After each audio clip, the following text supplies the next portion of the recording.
તો જેટકો ભરતી મુદ્દે સરકાર એક્શનમાં। જેટકોના એચઆર મેનેજરની બદલી કરાઈ। અન્ય જવાબદાર અધિકારીઓને પણ નોટિસ અપાઈ છે। જેની પણ ભૂલ હશે તેમની સામે કાર્યવાહી થશે। ઉર્જા વિભાગના અધિક મુખ્ય સચિવની બેઠક બાદ નિર્ણય લેવામાં આવ્યો। હિરેન અમારી સાથે જોડાઈ ગયા છે। હિરેન, જેટકોની ભરતીમાં ગેરરીતિના મુદ્દે હવે નોટિસ આપવામાં આવી છે અધિકારીઓને, ત્યારે શું વધુ વિગતો?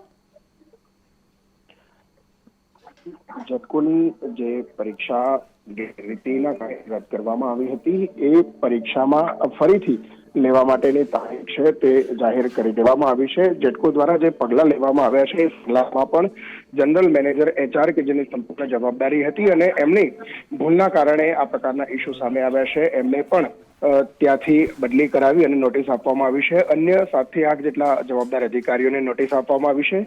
નવી તારીખ જે છે એ નવી તારીખ 28 અને 29 ડિસેમ્બરે મોકપોલ જે આ પોલ ટેસ્ટ જે છે એ પોલ ટેસ્ટ અલગ અલગ 6 જગ્યાઓ પર લેવામાં આવશે। જે તે ઝોન વાઇઝ 7 જાન્યુઆરીએ લેખિત પરીક્ષા પણ લેવામાં આવશે એ પ્રકારની જાહેરાત કરવામાં આવી છે।